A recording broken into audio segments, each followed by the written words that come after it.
नमस्ते दोस्तों, स्वागत है आपका हिंदी नॉवल स्टोरी एक्सप्लेनर में, जहां हर कहानी एक नई दुनिया का दरवाज़ा खोलती है। यहां आपको सिस्टम, रोमांस और मैजिक जैसी अलग अलग तरह की कहानियां मिलेंगी जो आपको एक जादुई और रोमांचक सफ़र पर ले जाएंगी। तो आइए इस अद्भुत सफ़र में आगे बढ़ते हैं। अध्याय 1, अंतिम स्क्रॉल। बस इतना ही था क्या? कंप्यूटर स्क्रीन की मंद रोशनी में ध्रुव दिल्ली के अपने छोटे से अपार्टमेंट में अकेले बैठे थे, उंगलियां सीने पर दबाए हुए। उनकी सांसें उथली हो गई थीं, जैसे किसी पुराने फ़ोन की बैटरी खत्म हो गई हो। अधिकांश लोग अकेले मरने से डरते थे, ध्रुव नहीं। उन्होंने इसके साथ शांति बना ली थी। 35 साल की उम्र में ध्रुव ने वह जीवन जिया जिसे कई लोग व्यर्थ जीवन कहेंगे। न कोई करियर था, न कोई पारिवारिक संबंध और न ही कोई जिम की सदस्यता। उनका जीवन anime, gaming, marathon, Maggi noodles और जोमेटो डिलीवरी के इर्द गिर्द घूमता था। और सच में उनके लिए यही काफ़ी था। कोई तनाव नहीं, कोई ड्रामा नहीं, बस वाईफाई और शांति। लेकिन आखिरकार उनके शरीर ने हार मान ली। एक दशक तक निष्क्रिय जीवन शैली और बाहर से मंगाए गए जंक फूड ने उन पर अपना असर दिखाया। ओहे, ध्रुव कराह उठा, उसकी दृष्टि अंधकार में बदल गई। फिर भी अजीब बात यह है कि वह अभी भी सचेत था।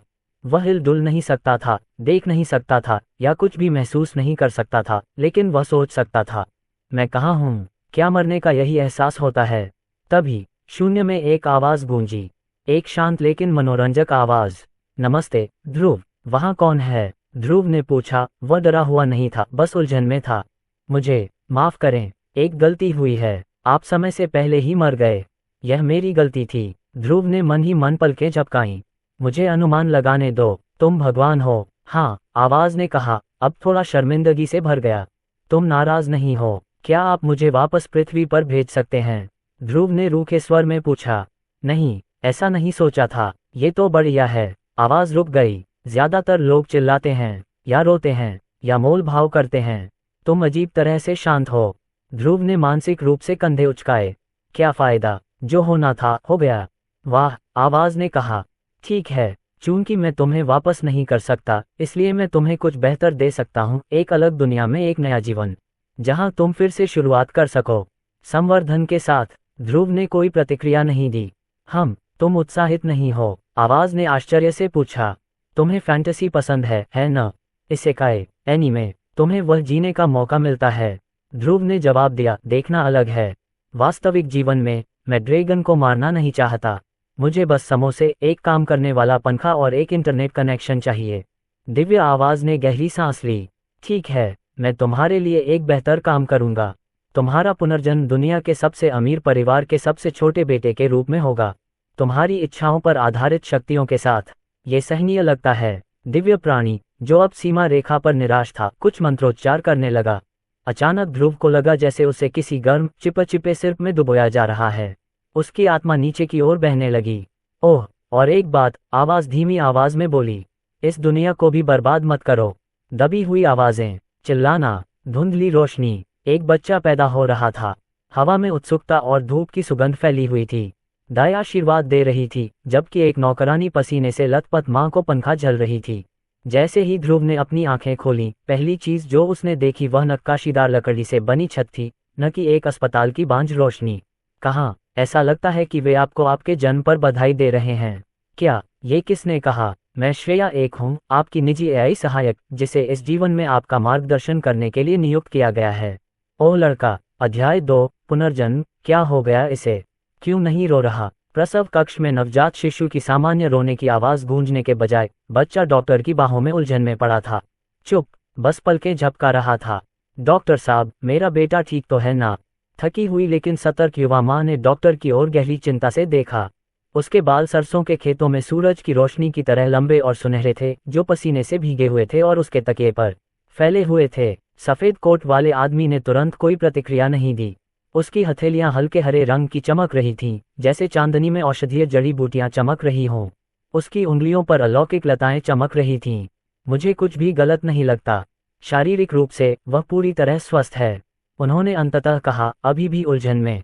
लेकिन जहां उसके माता पिता उसकी चुप्पी से चिंतित थे, वहीं ध्रुव अभी भी मानसिक रूप से स्वस्थ होने की कोशिश कर रहा था। तो यह कोई सपना नहीं था। मेरा वास्तव में पुनर्जन्म हुआ है।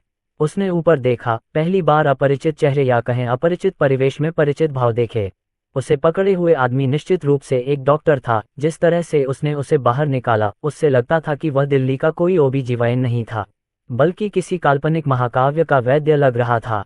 उनकी माँ, हालांकि थकी हुई थी, लेकिन दिव्य दिख रही थी। सिर्फ खूबसूरत फिल्म अभिनेत्री के स्तर की सुंदरता नहीं। ईमानदारी से कहूँ तो उनकी पुरानी दुनिया में उनके जैसी कोई भी दक्षिण कोरियाई ड्रामा स्टार या मिस इंडिया रनअप बन जाती। उसके बगल में एक लंबा आदमी खड़ा था जिसकी दाढ़ी शाही थी और उसकी आंखें बाज जैसी थीं। उसने एक ऐसी वर्दी पहनी थी जो मुगलकालीन सेना के नाटक की तरह लग रही थी, जिसमें भारी ब्रोकेड पदक और मखमल था। क्या ये लोग जन्म के वक्त फोटो शूट कर रहे हैं क्या? और वह कहाँ था? ये निश्चित रूप से कोई अस्पताल नहीं था। कोई मॉनिटर नहीं, कोई नर्स नहीं, यहाँ तक कि प्लास्टिक की पानी की बोतल भी नहीं। यह आपका नया घर है। घर में जन्म, लेकिन मुझे लगा कि मैं दुनिया के सबसे अमीर परिवार में पैदा हुई हूँ। 5 स्टार स्वीट कहाँ है? हाईटेक आईसीयू कहाँ है? वे वास्तव में सबसे धनी परिवार हैं। हालांकि दुनिया खुद तकनीक पर निर्भर नहीं है। तभी डॉक्टर के हाथ फिर से हरे रंग में चमक उठे और यह प्रतीकात्मक नहीं था। ये सचमुच की रोशनी थी जो वसंत की हवा में पराग की तरह घूम रही थी। रुको, यह क्या बकवास था? मन हस्ताक्षर का पता लगा रहा है। डॉक्टर परीक्षा जादू का उपयोग कर रहा है। जादू? ओहो, तो ये बात है। बेशक, भगवान ध्रुव के एनीमे और फैंटेसी के प्रति प्रेम को जानते थे। ये समझ में आता था कि वह उसे ऐसी दुनिया में छोड़ देगा जहां जादू टोना असली था। क्या आप इस दुनिया की जादू प्रणाली के बारे में अधिक जानना चाहेंगे? हाँ, शुरू करो व्याख्यान। विश्लेषण। जादू सिद्धांत प्राप्त हुआ। पहचानी गई कौशल, मेडिकल आंखें, प्रकार, पृथ्वी और प्रकाश तत्व प्रभाव, उपयोगकर्ता को बीमारी या चोट के लिए शरीर की आंतरिक संरचना का निरीक्षण करने की अनुमति देता है। ध्रुव की आंखों के सामने नीला होलोग्राफिक डिस्प्ले नेटफ्लिक्स इंटरफेस की तरह तैर रहा था। वह लगभग हंस पड़ा। System interface. जांचें। अत्यधिक शक्तिशाली स्कैन जादू। जांच करें। अमीर परिवार। चेक। ये तो पूरा एनीमे स्टार्टर पैक है। सिवाय इसके कि कुछ तो गड़बड़ थी। ध्रुव ने चारों ओर देखा। घर बहुत शांत था, हवा बहुत गर्म थी। छत पर पंखे नहीं थे, ट्यूबलाइट नहीं थी, केवल तेल के दिए और मोमबत्ती स्टैंड थे। दीवारें पत्थर की बनी थीं और खिड़की पर कांच नहीं था, केवल नक्काशीदार लकड़ी के शटर थे। 1 मिनट रुको, कोई एसी नहीं, कोई लाइट नहीं। मुझे मत बताओ इस दुनिया में बिजली के बुनियादी ढांचे और आधुनिक स्वच्छता का अभाव है। स्वच्छता? रुको, शौचालय? इस बात की बहुत अधिक संभावना है कि यहाँ शौचालय, नलसाजी प्रणाली और सीवेज लाइनें मौजूद नहीं हैं। नहीं, ध्रुव के पास इस दुनिया के बारे में अपनी कुंठाओं को चीख चीख कर बताने के अलावा कोई विकल्प नहीं था जिसमें भगवान ने उसे भेजा था। इस जीवन में जीने में कुछ भी आरामदायक नहीं था। ओह, बच्चे को अंततः रोता देख उसके माता पिता और डॉक्टर बहुत खुश हुए। वह बहुत स्वस्थ बच्चा लग रहा था। अध्याय 3 मन एकत्रीकरण। उसके जन्म को कुछ दिन हो गए हैं और ध्रुव सारा दिन अपने पालने में ही लेटा रहता है। आमतौर पर उपन्यासों और एनीमे में पुनर्जन्म के इस भाग को छोड़ दिया जाता है या समय को छोड़ दिया जाता है जब वे थोड़ा और घूम सकते हैं, लेकिन ध्रुव अपने नए सांसारिक जीवन के हर उबाऊ पल का अनुभव कर रहा था। उसे व्यस्त रखने के लिए मनोरंजन का एकमात्र साधन उसके पालने के ऊपर लगाए गए घूमते हुए पक्षी थे। ये पर्याप्त नहीं था। मेरा प्यारा बच्चा कैसा है? क्या बात है? मैं अचानक अपनी माँ की बातें कैसे समझ सकता हूँ? मैंने उनकी भाषा की बुनियादी समझ बनाने के लिए पर्याप्त डेटा एकत्र किया है। आपकी सुविधा के लिए मैंने उनके शब्दों को स्वचालित रूप से कुछ ऐसे रूप में अनुवादित किया है जिसे आप सीधे अपने मस्तिष्क में समझ सकते हैं। श्रेया 1 का उसके साथ होना सचमुच ईश्वर का वरदान साबित हुआ। अगर ये इतना बुद्धिमान हो सकता है और उसे दुनिया को तेजी से समझने में मदद कर सकता है, तो यह इस तथ्य की भरपाई कर सकता है कि भगवान ने उसे मध्ययुगीन दुनिया में रखा था। सबसे अच्छी बात यह थी कि उसने आई से ऐसा करने के लिए कहा ही नहीं। उसने अपने कमरे के बाहर सभी नौकरानियों और बटलरों को बात करते हुए सुना होगा और खुद ही भाषा को समझने का फैसला किया होगा। क्या मेरा ध्रुव इतना प्यारा नहीं है? मुझे बताओ कि वह कितना प्यारा है, उसकी माँ ने कहा। हाँ मैडम, युवा मालिक सबसे प्यारा लड़का है जिसे मैंने इतिहास में देखा है, उसके बगल में बैठी नौकरानी ने जवाब दिया। आश्चर्य की बात यह रही कि इस दुनिया में भी उसका नाम ध्रुव ही निकला। उसे यह संयोग अच्छा नहीं लगा। वह उसके पालने के पास पहुंची और उसके गालों को चुटकी से दबाया। ओह, ध्रुव चिल्लाया, मैडम आपने शायद लड़के को चोट पहुंचाई है। ओह, मैं कितनी मूर्ख हूँ। बात बस इतनी है कि मेरा बच्चा इतना प्यारा है कि मैं खुद को रोक नहीं सकी। ध्रुव को अपनी माँ की दबंगई से कोई परेशानी नहीं थी। आखिरकार उसने उसे जन्म दिया था। उसके जन्म के पहले कुछ दिनों में उसने बिना किसी चूक के उसकी देखभाल की। वह उसे अपनी कई नौकरानियों को सौंप सकती थी, लेकिन उसने ये काम खुद ही अपने ऊपर ले लिया। तुम मेरे साथ ध्यान करने क्यों नहीं आते? कौन जानता है, शायद वह भी मेरी तरह पृथ्वी तत्व वाला एक प्रतिभाशाली व्यक्ति होगा। उसकी माँ ने उसे पालने से बाहर निकाला और फर्श पर पैर मोड़कर बैठ गई। उसने उसे अपने पैरों पर लिटाया और उसके पार्श्वों पर गुदगुदी की। मेरे प्यारे ध्रुव, जब तुम बड़े हो जाओगे तो मैं तुम्हें जादू के बारे में सब कुछ सिखा दूंगा। हम्फ, तुम्हारे पिता कहते हैं कि वे एक शिक्षक रखना चाहते हैं, लेकिन इसकी ज़रूरत नहीं है। मैं तुम्हें सब कुछ खुद ही सिखा सकता हूँ। जब वह तैयार हो गई तो उसने अपनी आंखें बंद कर लीं। उसकी पिछली मुस्कुराहट गायब हो गई थी और उसकी जगह एक गंभीर चेहरे ने ले ली थी। अचानक उसने कमरे में रेत के कण के बराबर आकार के अजीब हरे काई जैसे कण उभरते देखे। तैरते कणों के ये धब्बे धीरे धीरे उसके शरीर के चारों ओर घूमते रहे और अंततः उसकी त्वचा में समा गए। वह क्या कर रही है? वे चीज़ें क्या हैं? ये अलग अलग पृथ्वी तत्व मन हैं। वह उन्हें अपने शरीर के चारों ओर इकट्ठा कर रही है और उन्हें अपने पेट में गहराई में जमा कर रही है। ध्रुव ने इस तकनीक को काल्पनिक एनीमे में पहचाना। अगर वह गलत नहीं था तो ये बाद में इस्तेमाल किए जाने वाले मैना को इकट्ठा करने के लिए एक तरह का व्यायाम या तकनीक थी। वह इस दृश्य को देखकर मंत्रमुग्ध हो गया। ये सबसे अच्छी चीज़ थी जो उसने इस दुनिया में पुनर्जन्म लेने के बाद कभी देखी थी। उनकी माँ ने 1 घंटे तक अकेले ध्यान किया और अपने शरीर में सभी पृथ्वी तत्वों को एकत्रित किया। जब उन्होंने ध्यान किया तो वे थोड़ी थकी हुई दिखीं। उसने उसे अलविदा कहा और उसे उसके पालने में छोड़ दिया। एक बार वह चली गई तो ध्रुव अभी भी मन को क्रियाशील देखकर चक्कर खा रहा था। क्या मैं ये सीख सकता हूँ? विश्लेषण पूरा हुआ। जादू सभा सिद्धांत प्राप्त हुआ। क्या आप मन इकट्ठा करना शुरू करना चाहेंगे? बेशक, ध्रुव ने हाँ कहा। अगर वह उन मनमोहक कणों को फिर से देख पाता तो इससे इस शिशु अवस्था के दौरान उसकी बोरियत पूरी तरह से दूर हो जाती। वह एक ही समय में 2 काम कर रहा होगा। वह अपनी ताकत बढ़ा रहा होगा, साथ ही पूरे दिन अपने पालने में रहकर खुद का मनोरंजन भी कर रहा होगा। थ्योरी कंप्लीट डाउनलोड हो रहा है। अचानक ध्रुव को अपने मस्तिष्क में सूचनाओं का ज्वार उमड़ता हुआ महसूस हुआ। बिना कुछ सोचे समझे उसने अपनी आंखें बंद कर लीं और ध्यान करने लगा, ठीक उसी तरह जैसे उसकी माँ ने मन इकट्ठा किया था। उसे नहीं पता था कि इसे कैसे समझाए, ये सहज ज्ञान की तरह था। ऐसा लग रहा था जैसे उसे एक और हाथ मिल गया हो जिसका काम सिर्फ मन को इकट्ठा करना था। धीरे धीरे पूरा कमरा अलग अलग रंगों के कणों से भरने लगा। कमरे में चारों ओर हरे, नीले, लाल और चांदी रंग की चमकती धूल तैर रही थी। अगर हरा रंग पृथ्वी है तो क्या इसका मतलब यह है कि नीला रंग पानी है, लाल रंग आग है और चांदी रंग हवा है? ज्यादातर कल्पनाओं में यही मूल तत्व होता है। ये सही है। इस कमरे में उपलब्ध तत्व 4 मुख्य तत्वों से बने हैं। ध्रुव ने अपनी आंखें बंद कर लीं और अपने शरीर पर ध्यान केंद्रित किया, जिससे उसके पेट में एक प्रकार का तूफान या बवंडर पैदा हो गया, जिसने कमरे के सभी कणों को अपने अंदर खींच लिया। धीरे धीरे प्रत्येक मौलिक तत्व उसकी त्वचा में गहराई तक धंस गया और उसके पेट में गहराई तक इकट्ठा हो गया। उसने महसूस किया कि उसके शरीर में 4 छोटे छोटे कंकड़ बन गए हैं, जिनमें से प्रत्येक का रंग 4 तत्वों के समान है। वे अपने आप ही अपने अपने पत्थरों में बंध गए और उन्हें बड़े आकार में बढ़ाते रहे। यदि मैं चारों को अवशोषित कर सकता हूँ तो क्या इसका मतलब यह है कि मैं सभी प्राकृतिक तत्वों का उपयोग करने में सक्षम हूँ? हाँ, ये सही है। हालांकि यह आपकी शक्तियों की सीमा नहीं हो सकती है। यह मानने का कारण है कि इस दुनिया में अन्य तत्व भी हैं जो वर्तमान में कमरे में मौजूद नहीं हैं। आप उनके साथ भी संगत हो सकते हैं। ऐसा लग रहा था कि भगवान ने अपनी शक्तियों को कम नहीं आंका। वह एनीमे के अन्य मुख्य पात्रों की तरह बन गया जो सभी तत्वों में महारत हासिल कर सकता था। यह अच्छा है, लेकिन थकाऊ है। वह सांस लेने के लिए हौंफ रहा था, हालांकि कुछ ही सेकंड बीते थे। मैं थक गया हूँ। नींद में स्वचालित रूप से मन एकत्रित करना प्रारंभ करना। ध्रुव ने अपनी आंखें बंद कर लीं और झपकी ले ली तथा मानसकण उसकी त्वचा में धंसते रहे। बाद में उसकी माँ कमरे में आए और उसने देखा कि दृश्य में पृथ्वी के तत्व कम थे। उसने इसे महज एक संयोग समझा, क्योंकि वह नहीं जानती थी कि यह उसके बेटे ने ही किया था। अध्याय 4 जादू करना। कुछ और महीने बीत गए और ध्रुव ने एक शिशु के रूप में अपने कर्तव्यों का पालन करना जारी रखा, दिन भर सोने के अलावा कुछ नहीं करना। वह केवल मन इकट्ठा करके ही अपने होश में रह सकता था। हर दिन वह अपने आसपास से जितना संभव हो सके उतने मन तत्व इकट्ठा करता था और अपने शरीर में तत्व पत्थरों को मजबूत करता था। उसने देखा कि जैसे जैसे वह अधिक तत्व इकट्ठा करता गया, उन तत्वों के प्रति उसकी संवेदनशीलता और भी अधिक सूक्ष्म होती गई। अब वह समझ सकता था कि हवा में कितना मान है और उनमें कौन कौन से तत्व शामिल हैं।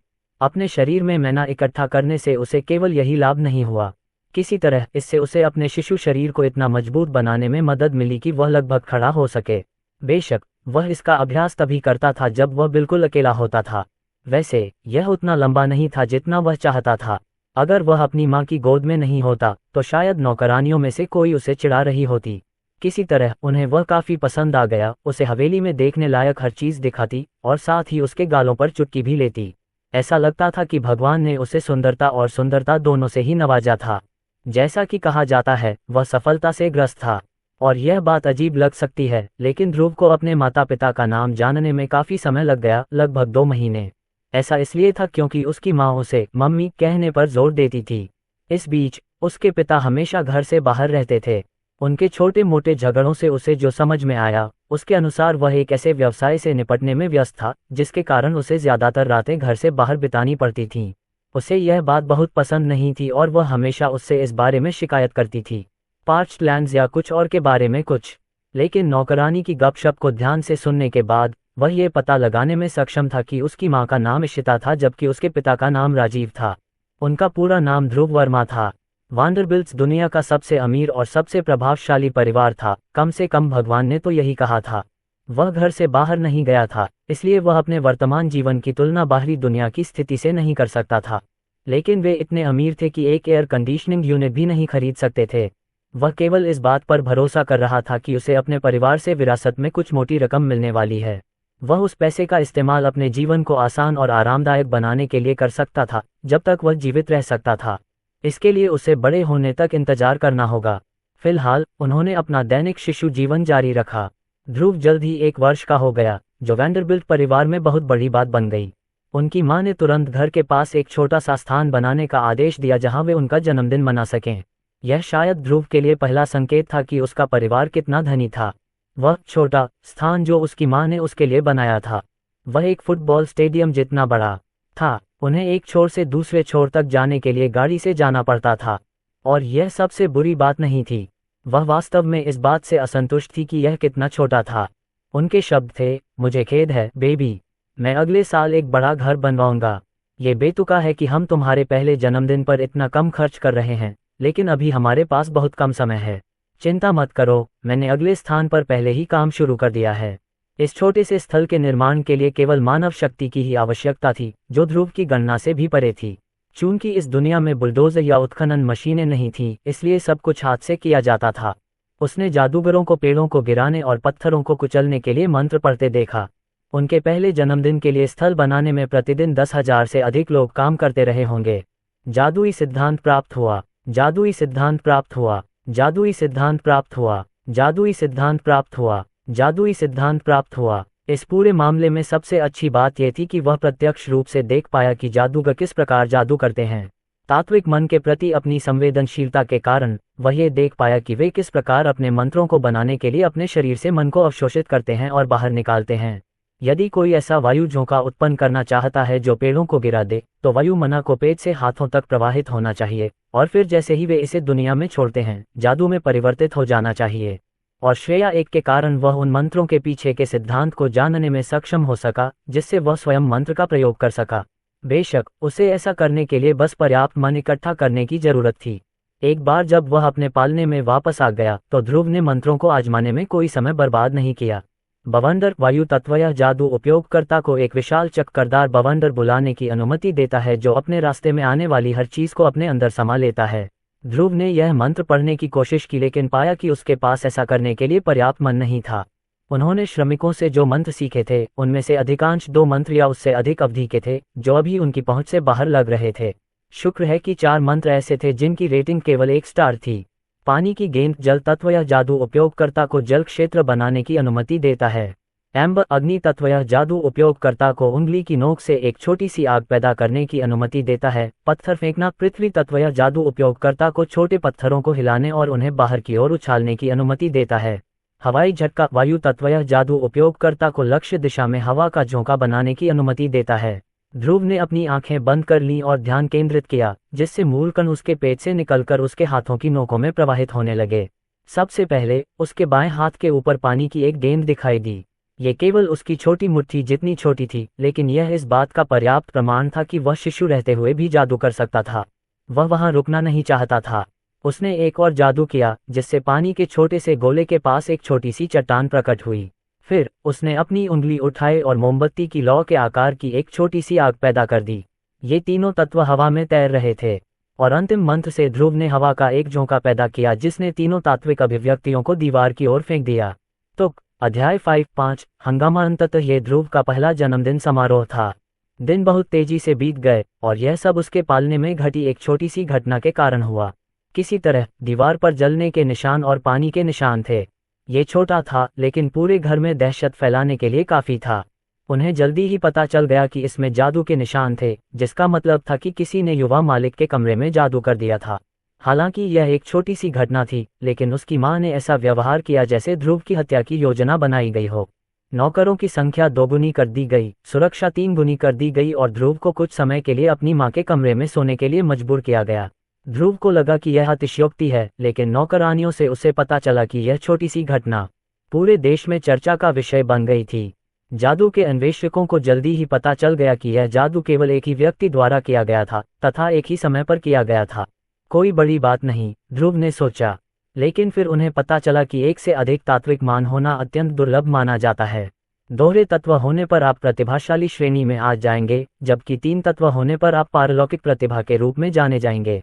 लेकिन चारों तत्वों का होना, ये तो किंवदंतियां थीं। किसी तरह या किसी तरह ये 1000 साल में एक बार आने वाला जीनियस वैंडरबिल्ट परिवार के सबसे छोटे बेटे के घर में घुस गया और 4 हानि रहित एक स्टार मंत्रों का जाप किया।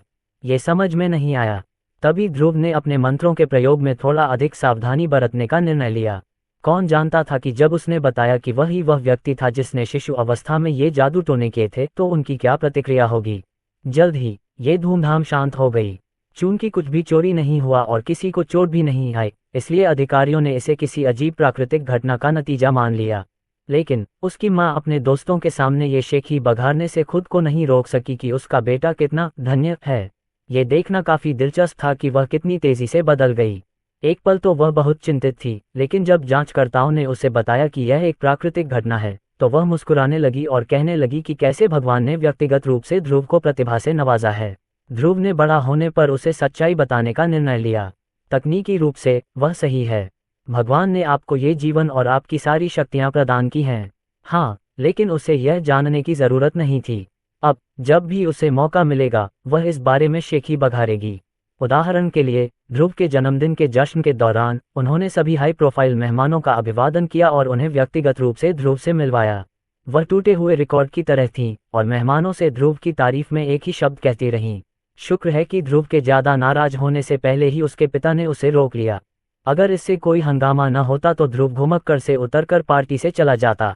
लेकिन चूंकि उसे एक बच्चे की तरह व्यवहार करना था, इसलिए उसे घुमक्कर में चुपचाप बैठे रहना पड़ा और अपनी मां के घमंड भरे चेहरे के अलावा कुछ नहीं देखना पड़ा। इस बीच उसने और अधिक धन इकट्ठा करने का निर्णय लिया। उन्होंने ये सुनिश्चित किया कि जितना संभव हो सके उतना कम धन इकट्ठा किया जाए, ताकि संदेह पैदा न हो। जल्द ही वह थक गया और सो गया।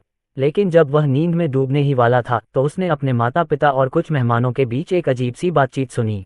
मुझे ये तुम्हें देना ही होगा वैंडरबिल्ट्स, तुमने बहुत अच्छा दिखने वाला बेटा बनाया है, एक बूढ़े आदमी ने कहा।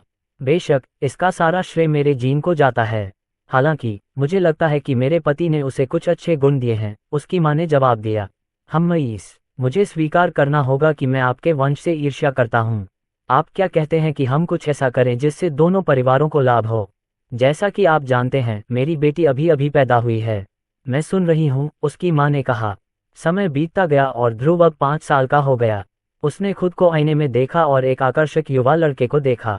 उसके बाल उसकी मां के सुनहरे रंग के थे और जबड़ा उसके पिता जैसा तीखा था।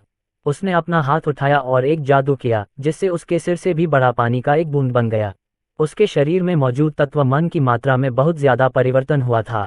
वह एक ही मंत्र में अपने बाथटब में पानी भी भर सकता था, जो कि आश्चर्यजनक था क्योंकि उसने देखा था कि पानी का स्तर इतना ही था जितना जादूगरों ने बनाया था। 5 वर्ष की आयु में वह उसी प्रकार जादू कर सकता था जिस प्रकार कोई 25 वर्षीय वयस्क कर सकता है। लेकिन शायद सबसे अच्छी बात उसका नियंत्रण था।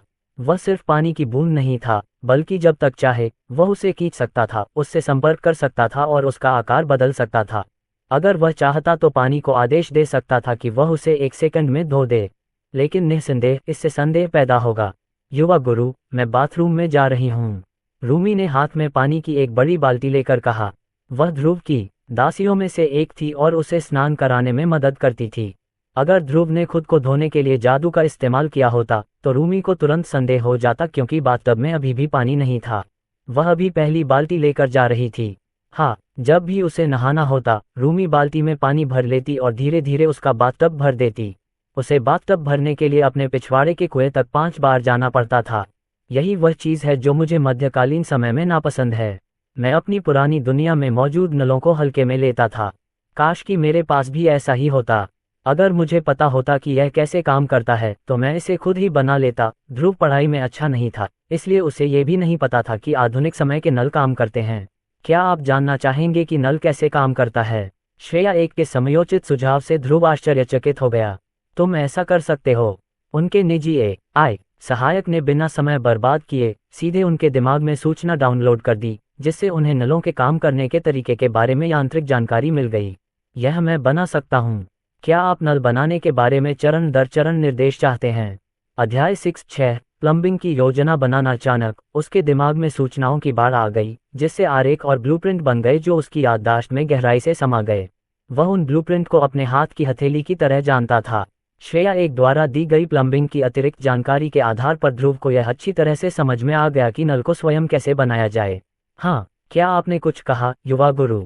रूमी बाथरूम में आए और उसने ध्रुव को खुशी से नाचते हुए देखा। ओह, कुछ नहीं है। ध्रुव ने अपनी खुशी पर काबू पाने की कोशिश की। हालांकि अपने खुद के बहते पानी के स्रोत के निर्माण की संभावना ने उसे बेहद खुश कर दिया। यह उसके आरामदायक जीवन के आदर्श के एक कदम करीब होगा। फुफुफुसो, युवा मास्टर पहले से ही उस उम्र में है ना? ओह, ये कुछ भी नहीं है। मैं आपको नहाने का आनंद लेने के लिए छोड़ देता हूँ, युवा स्वामी। रूमी ने बाल्टी में पानी डाला, लेकिन बाथटब मुश्किल से ही भर पाया। उसे बाथटब को पूरी तरह से भरने के लिए कुएं पर कुछ और चक्कर लगाने पड़े। जब उसकी पीठ में चुभन वाला दर्द हुआ तो वह अचानक से कराह उठी। उसने अपने युवा मालिक को यह नहीं दिखाया और ऐसे पेश आती रही जैसे कि वह ठीक है। मैंने आपके कपड़े आपके कमरे में तैयार कर दिए हैं, युवा स्वामी। ठीक है, धन्यवाद। ध्रुव नहाने के टब में घुस गया और योजना बनाने लगा कि वह अपना नल कैसे बनाएगा। इस बीच रूमी अंततः कमरे से बाहर चली गई और तभी उसके चेहरे पर थकावट का भाव दिखाई दिया। नौकरानियों में से एक उसके पास आए और पूछा, क्या तुम ठीक हो? रूमी ने युवा नौकरानी को विदा किया। सब ठीक है। हालांकि युवा नौकरानी रूमी के चेहरे पर दर्द के भाव देख सकती थी। इससे वह चिंतित हो गई। अनुभवी नौकरानी इतनी युवा नहीं थी कि वह अपनी बीमारी को उस तरह नज़रअंदाज कर सके जैसे वह बचपन में करती थी। ऐसा इसलिए है क्योंकि तुम युवा मालिक के लिए पानी लाते रहते हो। तुम्हें ऐसा करने की ज़रूरत नहीं है। हमारे घर में बहुत सारे जल जादूगर हैं। वे एक ही सेकंड में युवा मालिक के लिए पानी ला सकते हैं। रूमी ने उसे टाल दिया। बकवास। युवा मास्टर अपना पानी थोड़ा गर्म करना चाहते हैं। जादूगरों का पानी बहुत ठंडा है। युवा नौकरानी आहें भरने से खुद को नहीं रोक सकी। सिर्फ इसी वजह से तुम अपनी कमर तोड़ रही हो। तुम युवा मालिक को बहुत लाड़ प्यार करती हो। रूमी मुस्कुराए। ये ठीक है, मुझे ये पसंद है। आखिरकार यह युवा मास्टर ही है। नहा धोकर ध्रुव तुरंत घर की लाइब्रेरी की ओर चल पड़ा। ये वह जगह थी जहां बाहरी दुनिया और उसके इतिहास जैसी कई चीज़ों के बारे में किताबें थीं। जैसा कि दुनिया के सबसे अमीर परिवार से उम्मीद की जाती है, वे दुनिया भर से पुस्तकों का एक विशाल संग्रह बनाने के लिए एक पूरी हवेली का बजट खर्च कर सकते हैं। इस पुस्तकालय की जगह को ही उनकी पुरानी दुनिया में एक हवेली माना जा सकता है।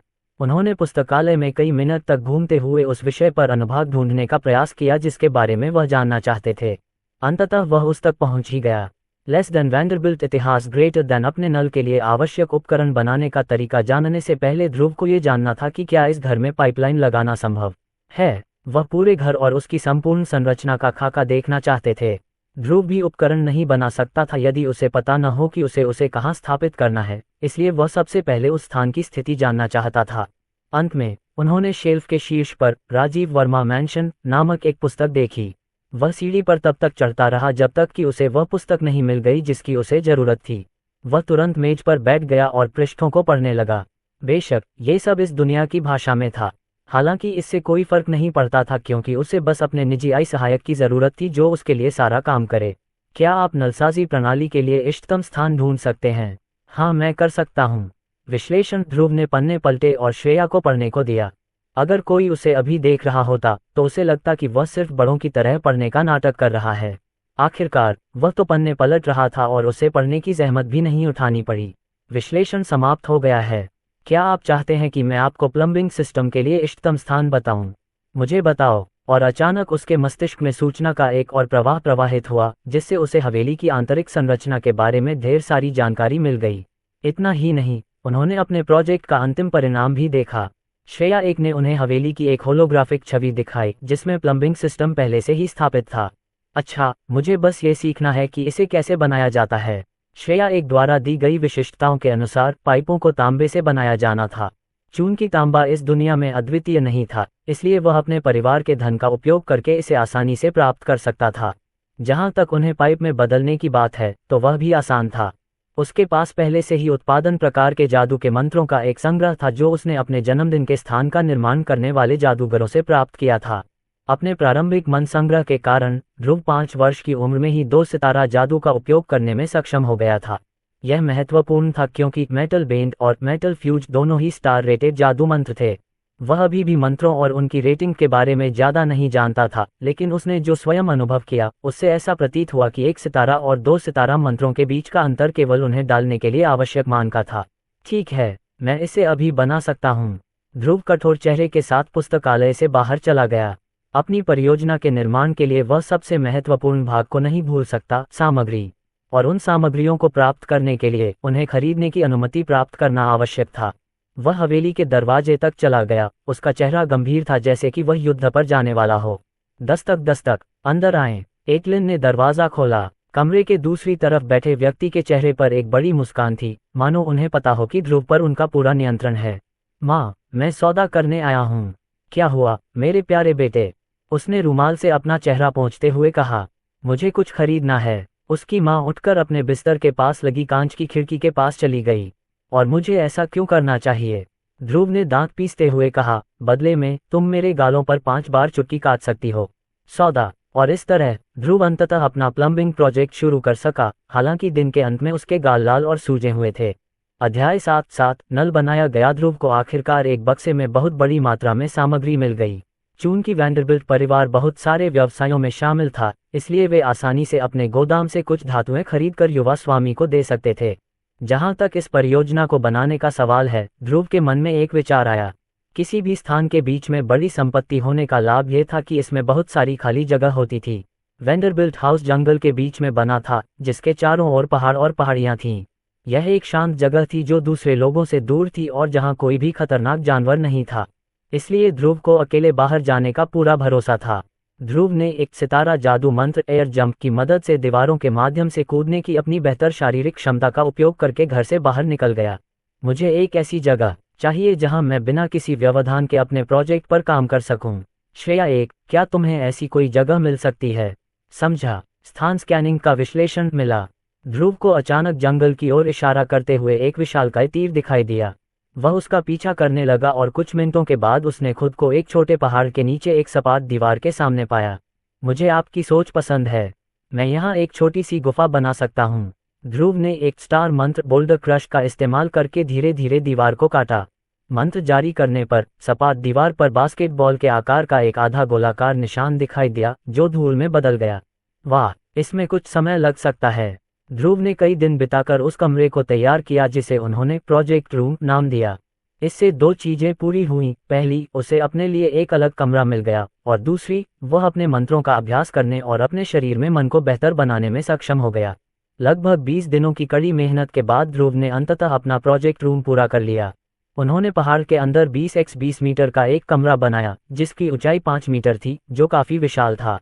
उन्होंने 2 सितारा मंत्र मेटल बेंड का उपयोग करके धातु से बने टेबल, कुर्सियां और डेस्क भी बनाए।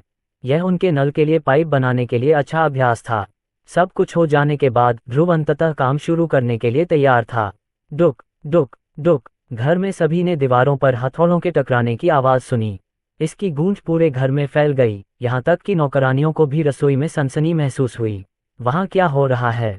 एक नौकरानी ने पूछा। ये युवा स्वामी है, वह गुप्त रूप से कुछ कर रहा है। उसने कहा है कि कोई भी उसे परेशान न करे। रूमी ने उत्तर दिया। ये शोर क्यों मचाया जा रहा है? ये खतरनाक लगता है। क्या हमें इसे रोक देना चाहिए? सर और मैडम तो पूरे 1 महीने तक यहाँ नहीं रहेंगे। नौकरानियां युवा मालिक की हरकतों से चिंतित हो रही थीं। हालांकि उसकी माँ उसे शहर से बाहर रहने के दौरान जो चाहे करने की इजाज़त देती थी, लेकिन नौकरानियों को नहीं लगता था कि युवा मालिक इतना बड़ा कदम उठाएगा।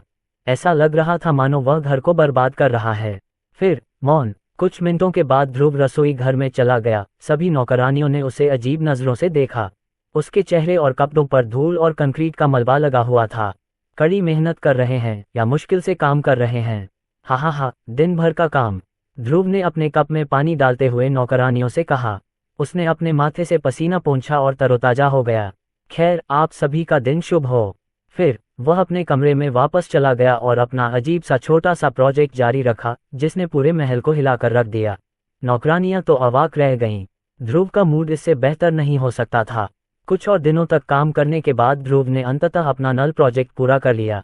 उसने अपने बाथरूम की ओर देखा और एक दीवार पर एक साधारण नल लगा हुआ था। यह एक मुड़ी हुई पाइप की तरह लग रहा था, जिसके ऊपर एक साधारण लीवर लगा हुआ था। इस नल के नीचे एक छोटा कटोरा था, जिसके नीचे फर्श तक जाने वाली पाइपें थीं। अंततः सच्चाई का क्षण आ ही गया। ध्रुव ने नल का लीवर घुमाया और पाइपों में गुड़गुड़ाहट की आवाज़ गूंज उठी, और कुछ ही सेकंड के बाद पानी की पहली कुछ बूंदें सिंक में बह गईं। फिर बूंदें एक छोटी रेखा में बदल गईं, फिर अंततः पानी की एक सामान्य मोटी धारा में बदल गईं। मैंने कर दिखाया, ध्रुव खुशी से चिल्लाया। उसने सिंक से पानी उठाया और अपने ऊपर फेंक दिया। करीब 1 महीने की कड़ी मेहनत के बाद उसकी सारी मेहनत रंग लाए। इस काम को करने के लिए ध्रुव को हवेली के ऊपर एक बड़ी पानी की टंकी बनानी पड़ी। गुरुत्वाकर्षण और हवा के दबाव के संयोजन से जब तक पाइप टंकी के नीचे होंगे, पानी आसानी से पाइपों से बहेगा।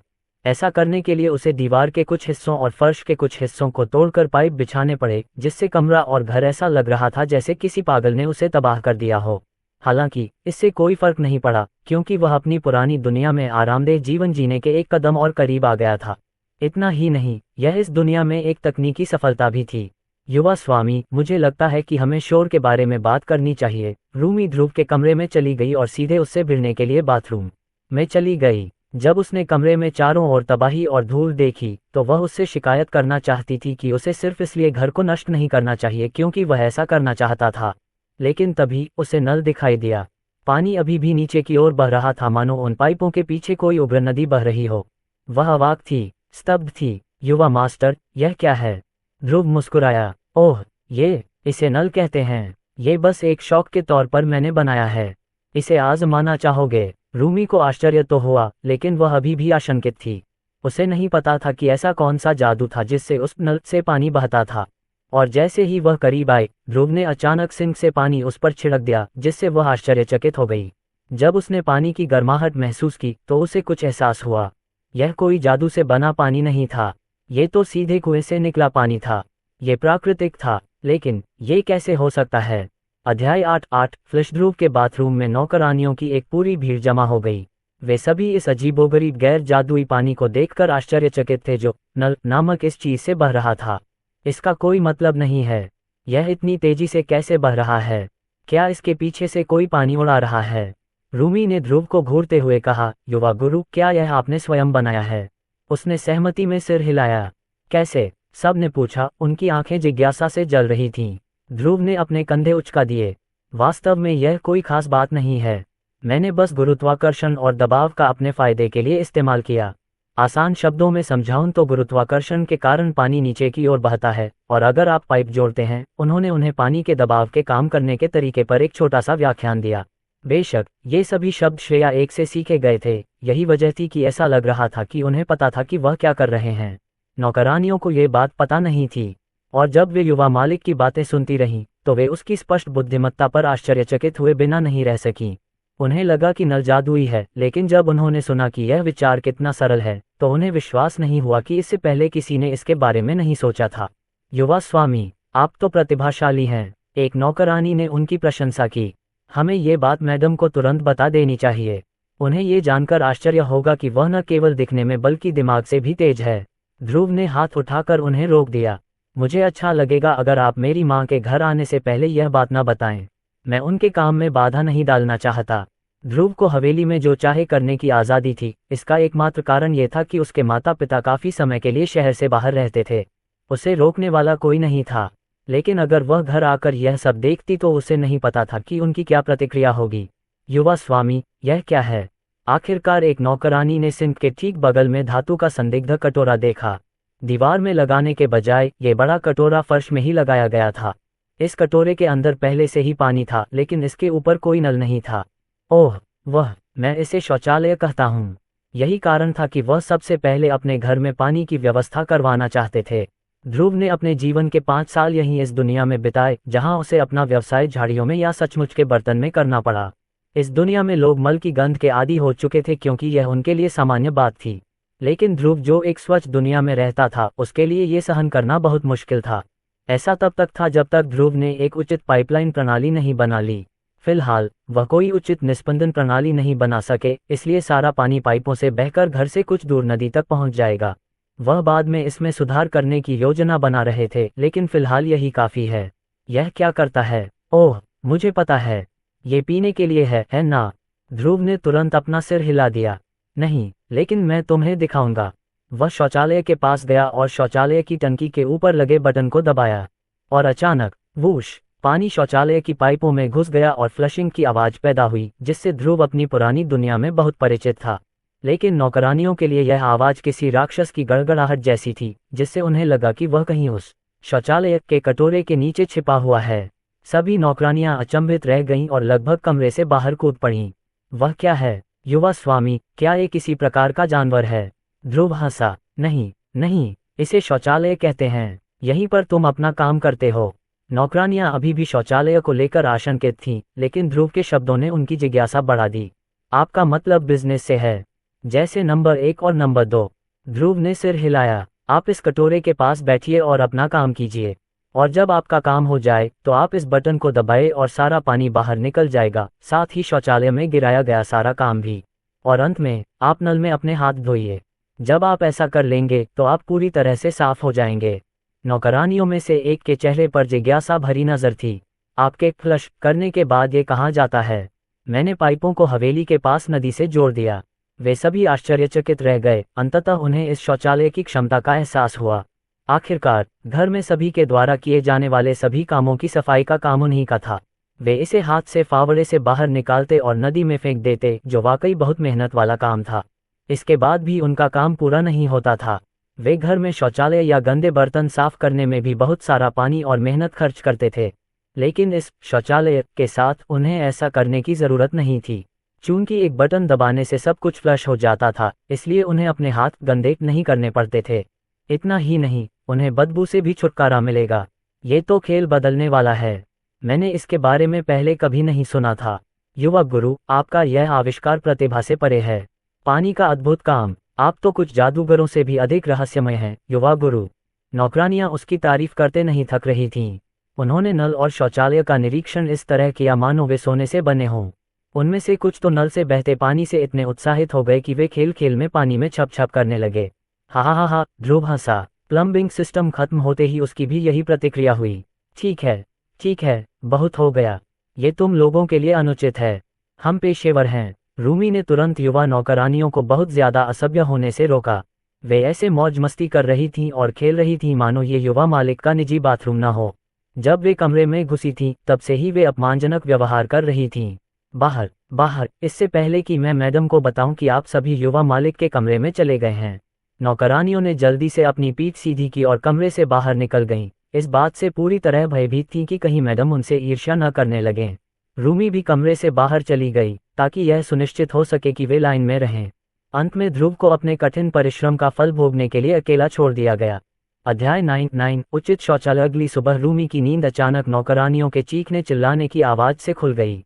क्या? वह तुरंत अपने बिस्तर से उठी और नौकरानी के शयनगृह के बाहर चली गई। उसे उम्मीद थी कि कुछ भयानक घटित होगा, लेकिन जब उसने नीचे एट्रियम की ओर देखा तो उसे कोई भी दिखाई नहीं दिया। ये पूरी तरह खाली था। आमतौर पर नौकरानियां अब तक सफाई और काम निपटा रही होती हैं, लेकिन वहां कोई भी नहीं था। बिल्कुल नहीं। वह चीखने की आवाज सुनकर रसोई घर तक गई और देखा कि नौकरानियां अंदर किसी चीज पर खुशामद कर रही थीं। ये सब शोर शराबा किस बात का है? उसने पूछा। सभी युवा नौकरानियां मुड़ी और अपने चेहरों पर सबसे बड़ी मुस्कान के साथ रूमी का सामना किया। वे तितर बितर हो गए और उसे दिखाया कि वे किस बात पर झगड़ रहे थे, और जब उन्होंने ऐसा किया तो रूमी अपना आश्चर्य छिपा नहीं सकी। कैबिनेट के पास जहां ज्यादातर प्लेटें और रसोई के बर्तन रखे हुए थे, अचानक दीवारों से एक नया कटोरा बाहर निकला हुआ दिखाई दिया, और इस कटोरे के ऊपर चमत्कारी नल था। इतना ही नहीं, एक के बाद एक 3 नल लगे होंगे। युवा मालिक ने इन्हें कल रात ही बनाया होगा। क्या यह आश्चर्यजनक नहीं है? नौकरानियां चिल्लाईं। हम यहाँ सभी प्लेटें धो सकते हैं और हमें कुएं पर जाने की जरूरत नहीं है। रूमी नल के पास गई और लीवर को घुमाया, जिससे कटोरे में बिना जादू वाला पानी बहने लगा। शिष्य, और ये तो सबसे अच्छी बात भी नहीं है। तुम्हें देखना चाहिए कि उसने बाथरूम में क्या किया। सभी युवा नौकरानियों ने अनुभवी नौकरानी को सार्वजनिक शौचालय की ओर धकेल दिया।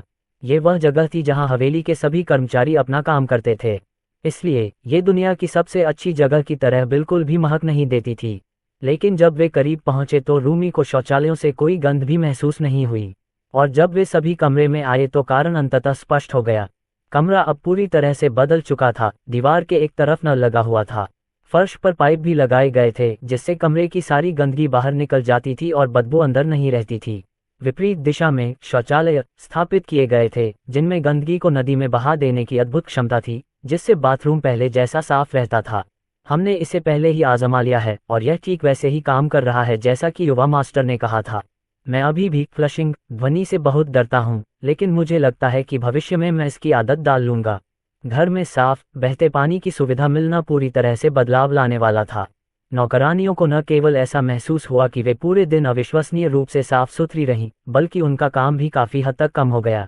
क्या तुम्हें ये पसंद आया? नौकरानियों के पीछे से एक युवा पुरुष की आवाज गूंजी। ध्रुव दीवार के सहारे झुका हुआ था और उसके चेहरे पर मुस्कान थी। नौकरानियां तुरंत उसके पास दौड़ी और उसे गले लगा लिया। युवा स्वामी, मैं आपसे प्यार करता हूँ। मैं हमेशा आपकी सेवा करूंगा। मैंने नहीं सोचा था कि आप हमें इतनी कीमती चीज देंगे। धन्यवाद। मैं हमेशा बाथरूम में ही रहना चाहता हूँ। ध्रुव का पूरा चेहरा नौकरानियों द्वारा उसे चारों तरफ से गले लगाने से सिकुड़ गया था, लेकिन उसे इससे कोई खास नफरत नहीं थी। इतनी सामान्य सी बात पर उन्हें इतना उत्साहित होते सुनकर उसे एहसास हुआ कि इस दुनिया में जीवन स्तर कितना निम्न है। उन्होंने वहीं पर यह शपथ ली कि वे भविष्य में अपना और अन्य सभी का जीवन बेहतर बनाते रहेंगे। जैसे ही ध्रुव अति उत्सुक दासियों से बचकर बाहर निकला, वह रूमी के पास चला गया। मैं तुम्हें कुछ दिखाना चाहता हूँ, उसने उससे कहा। बड़ी नौकरानी ने युवा नौकरानियों की ओर देखा, लेकिन उन्हें इस बात का कोई अंदाजा नहीं था कि युवा मालिक किस बारे में बात कर रहा था। ऐसा लग रहा था कि बाथरूम ही नौकरानियों के लिए एकमात्र आश्चर्य नहीं था। ध्रुव नौकरानी के शयन कक्ष की ओर चला गया। रूमी और बाकी नौकरानियां उसके पीछे पीछे चलीं। नौकरानियों का छात्रावास हवेली से जुड़ी एक इमारत थी जहां सभी नौकरानियां सोती थीं और काम के अलावा अपना दैनिक जीवन व्यतीत करती थीं। उनके अपने कमरे और अपने खुद के शौचालय थे, और ऐसा लग रहा था मानो ध्रुव उसी स्थान की ओर जा रहा था। युवा गुरु, रूमी ने पूछा। ध्रुव रूमी के लिए निर्धारित शौचालय की ओर चलता रहा। यद्यपि इसका नाम यही था, परंतु इसमें केवल बुनियादी आवश्यकताएं थीं, जैसे बाल्टी और नहाने के लिए इस्तेमाल होने वाला डिप। लेकिन जब ध्रुव ने दरवाजा खोला तो सभी नौकरानियों की नज़र दीवार से जुड़े अजीब पाइप पर पड़ी। दीवार से नल की तरह एक ही पाइप निकल रहा था, लेकिन यह पाइप पहले वाले पाइप से पूरी तरह अलग दिख रहा था। ये तश्तरी के आकार का था, जिसके नीचे छोटे छोटे छेद थे। इसे शावर कहते हैं। ध्रुव ने लीवर घुमाया और अचानक तश्तरीनुमा धातु के छोटे छोटे छिद्रों से पानी बाहर निकलने लगा, जिससे बाथरूम में एक छोटा झरना बन गया। रूमी धीरे धीरे शावर से गिरते पानी के पास पहुंची। ये गर्म था। ये जादूगरों द्वारा बनाए गए ठंडे अजीब पानी जैसा नहीं था। ये प्राकृतिक लगा। मुझे पता है कि तुम्हें जादुई पानी पसंद नहीं है, इसलिए मैंने ये शॉवर बनाया है। तुम्हें कुएं से एक और भारी बाल्टी नहीं उठानी पड़ेगी। तुम्हें अपनी पीठ पर जोर नहीं डालना पड़ेगा। वह अंतिम भाग महत्वपूर्ण था। रूमी और अन्य नौकरानियों को लगा कि युवा स्वामी को उसकी स्थिति के बारे में पता ही नहीं चला, लेकिन बाद में पता चला कि वह अच्छी तरह जानता था कि वह किस स्थिति से गुजर रही थी। युवा गुरुजी, क्या यही कारण है कि आपने इसे बनाया? ध्रुव ने पलट कर देखा, लेकिन उसके चेहरे पर हल्की शर्म थी। नहीं नहीं, मैं बस अपने लिए भी नहाना चाहता हूँ, बस इतना ही। और ये कुछ भी नहीं है। इसमें मुझे इतना समय भी नहीं लगा। युवा नौकरानियां खुद को मुस्कुराने से नहीं रोक सकीं।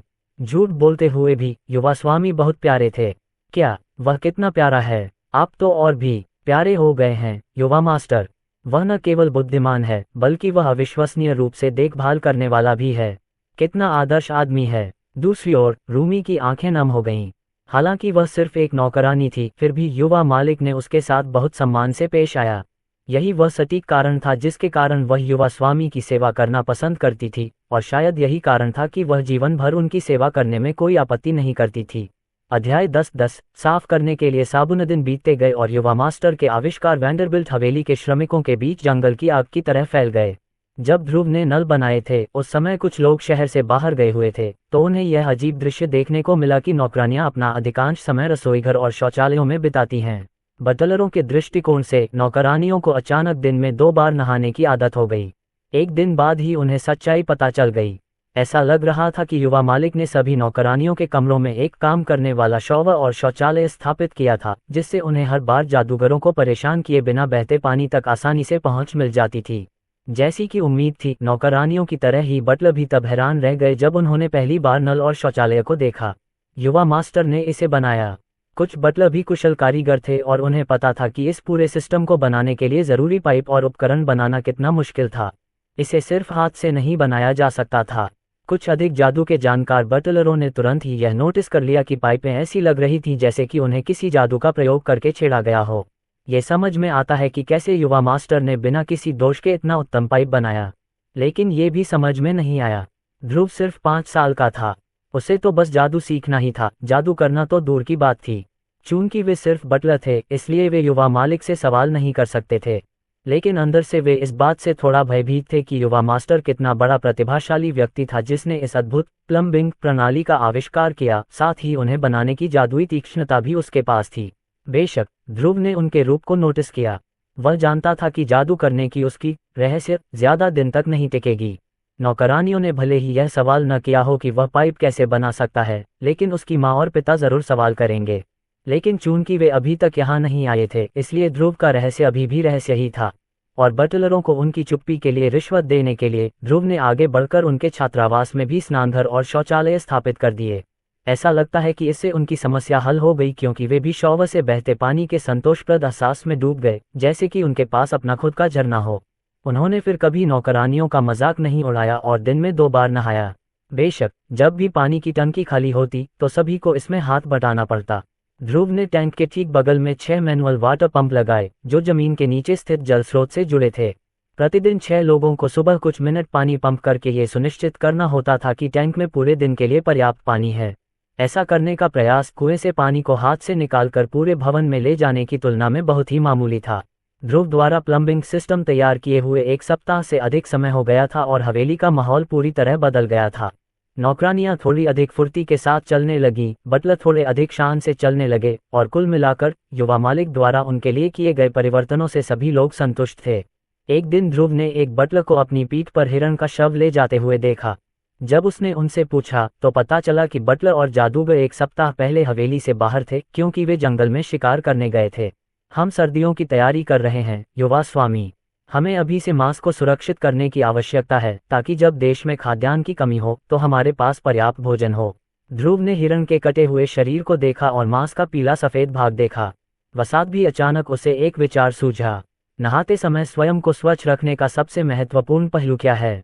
जवाब था साबुन। अब इस मध्ययुगीन दुनिया में साबुन का एक बहुत ही आदिम संस्करण था जिसका वह इस्तेमाल करता था, लेकिन उसकी राय में यह उसके मानकों के अनुरूप नहीं था। हे श्रेया 1, क्या आप मुझे मेरे पिछले विश्व मानक के आधार पर साबुन बनाने के बारे में चरण दर चरण निर्देश दे सकते हैं?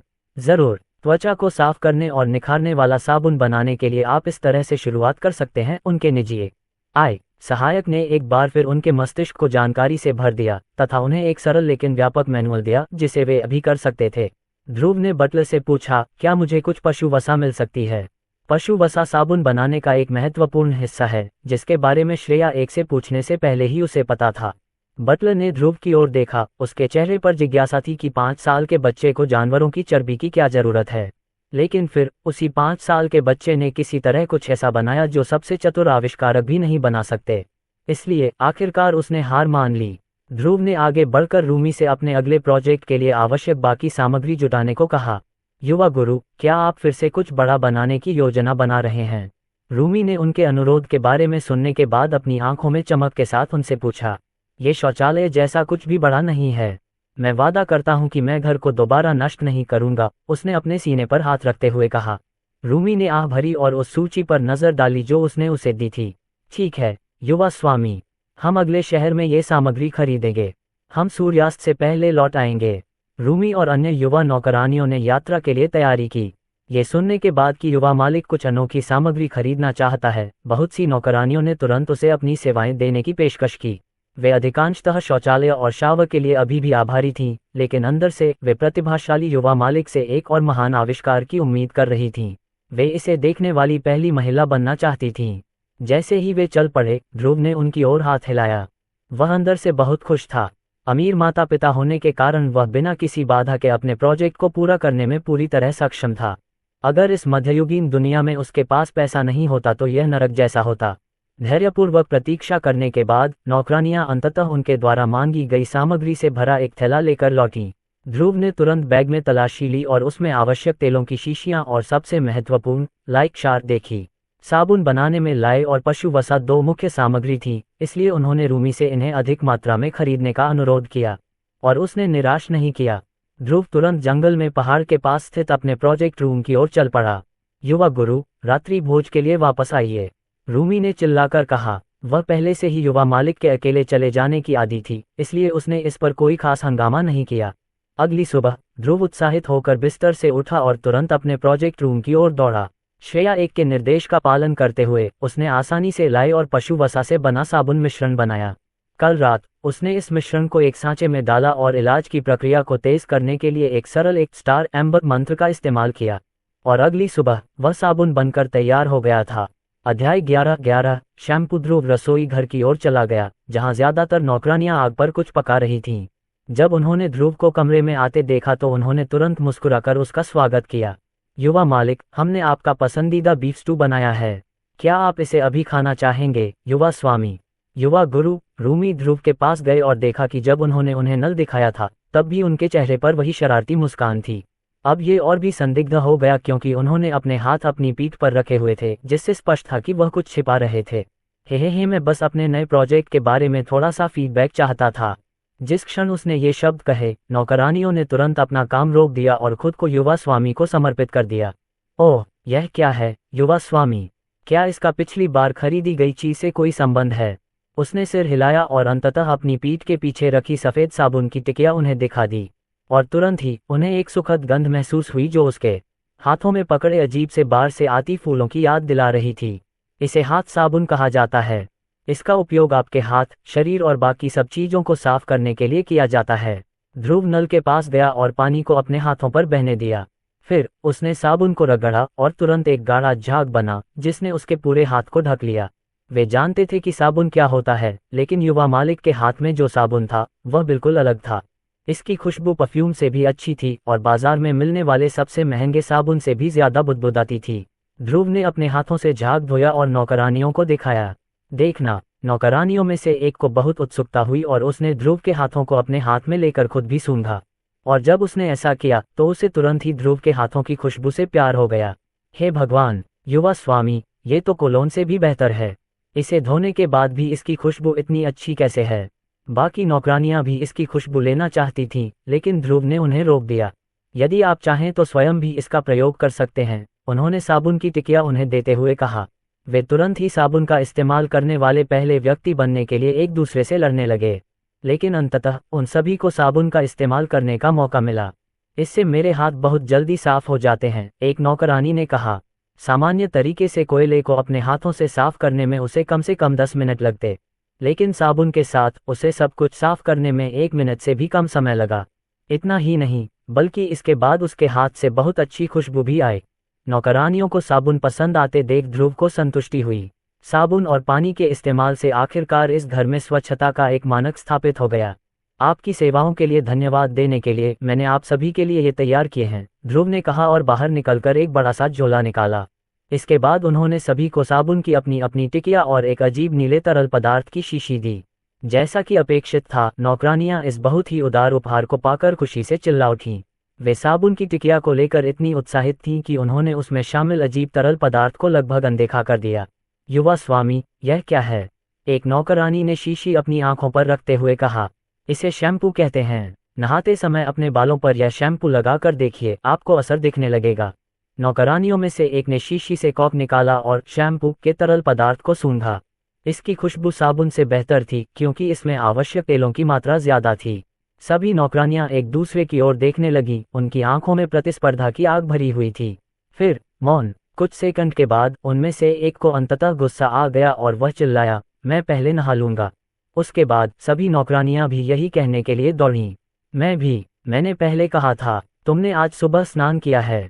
नहीं, मैंने ऐसा नहीं किया है। तुम ही हो जो हर दिन शॉवर का उपयोग करते हो। नौकरानियों के बीच काफी बहस के बाद उनमें से आधे से अधिक नौकरानियां तुरंत अपने अपने कमरों में लौट गईं ताकि वे युवा मालिक द्वारा दिए गए नए साबुन और शैम्पू को आजमा सकें। इस बीच बाकी दुर्भाग्यपूर्ण नौकरानियों को रसोई घर में काम जारी रखने के लिए मजबूर होना पड़ा। थोड़ी देर बाद नौकरानियां छात्रावास से लौटीं। सभी की खुशबू ऐसी थी जैसे वे अभी अभी फूलों के खेत में मौज मस्ती कर रही हों। इतना ही नहीं, उनकी त्वचा रोशनी में चमक रही थी, मानो सारी गंदगी और खामियां साफ हो गई हों। यहाँ तक कि वे भी ये देखकर आश्चर्यचकित हुए बिना नहीं रह सके कि साबुन का उपयोग करने के बाद उनकी त्वचा कितनी चिकनी हो गई।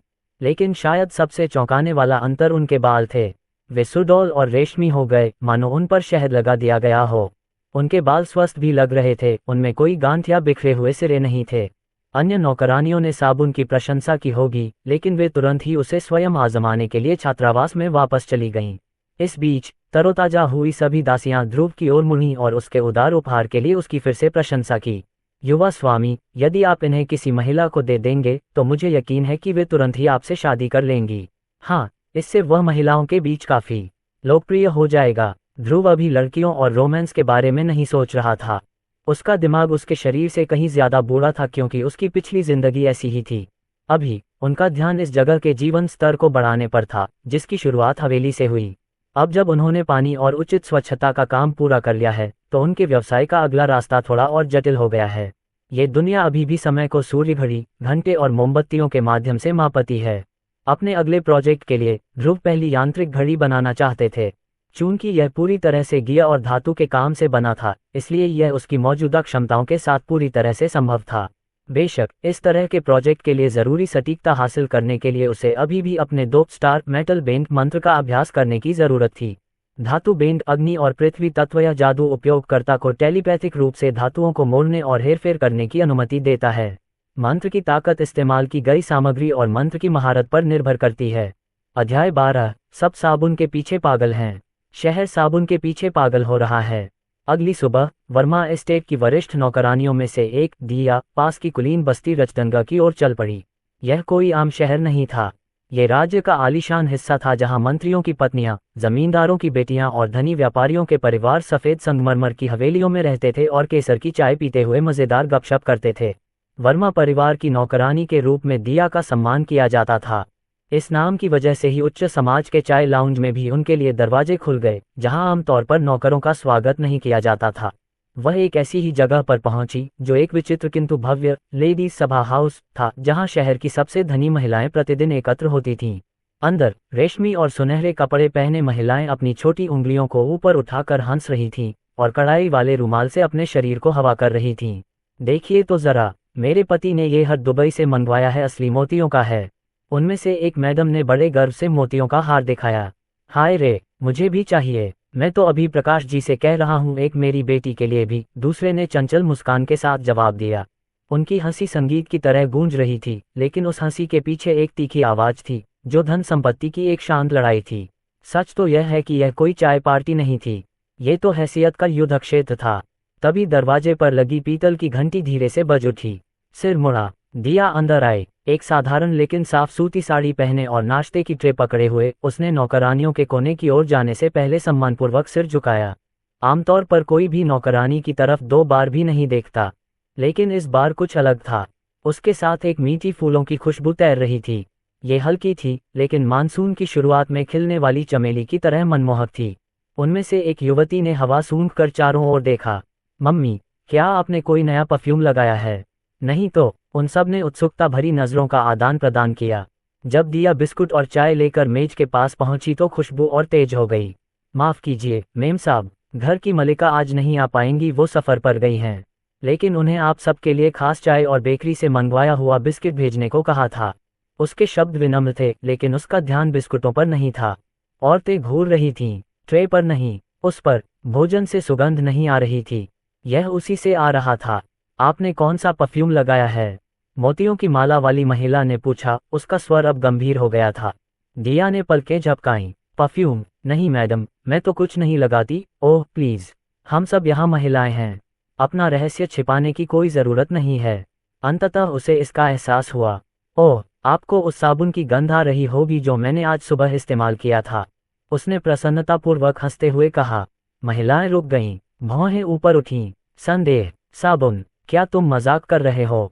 साबुन किसी को खिलते हुए बगीचे जैसी खुशबू नहीं दे सकता। वही तो लगाया मैडम, और बालों में शैम्पू भी। रोज के नहाने के बाद लगती हूँ। जब भी दिया हिलता, सुगंध धूप की तरह फैलती। बेटियों में से एक खड़ी हुई और उसके बालों को सूंघने लगी। मम्मी, उसके बालों से मोगरे जैसी खुशबू आती है, और ये बहुत मुलायम है। जल्द ही वह टेबल एक छोटी जांच टीम में बदल गई। उन्होंने उसके हाथ को छुआ, उसके दुपट्टे को सूंघा, उसकी त्वचा की जांच की। दिया को अविश्वसनीय शर्मिंदगी महसूस हुई, लेकिन साथ ही मन गर्व भी हुआ। बस करो, थोड़ा तमीज रखो, मोतियों वाली मैडम ने आखिरकार व्यवस्था बहाल करते हुए कहा। उसने दिया को दृढ़ता से देखा। हमें बताओ कि तुमने इसे कहाँ से खरीदा है, या फिर मैं तुमसे कुछ खरीद लूँ। मैं एक सोने का सिक्का दूंगा। एक और ने कहा, मेरे लिए 2 बना दो, एक मेरी बेटी के लिए भी। मुझे 3 चाहिए, मुझे सबसे बड़ी बोतल दो। जब सूरज ढलने लगा तब तक दिया हवेली में वापस आ चुकी थी और सीधे ध्रुव के कमरे में पहुंची। दिया, सब ठीक है? उसने उसकी शीघ्रता से आश्चर्यचकित होकर पूछा। उसने उसे चाय पार्टी से लेकर साबुन सूंघने के उन्माद तक सब कुछ बताया। आपके बने साबुन और शैम्पू का तो बाजार में हंगामा हो जाएगा मालिक। औरतें तो पागल हो रही हैं, एक एक गोल्ड देने को तैयार हैं। ध्रुव विचारमग्न होकर अपनी कुर्सी पर पीछे झुक गया। सिर्फ एक साबुन की टिकिया, एक शैम्पू की बोतल, और वे पहले से ही सोना दे रहे थे। शायद अब समय आ गया था, व्यवसाय के लिए नहीं, स्वतंत्रता के लिए। अगर वह खुद पैसा कमाता तो उसे अपनी माँ से सामान मांगने की जरूरत नहीं पड़ती। वह शांति से काम कर सकता था, गुप्त रूप से, और हो सकता है एक दिन एक साम्राज्य भी खड़ा कर लें।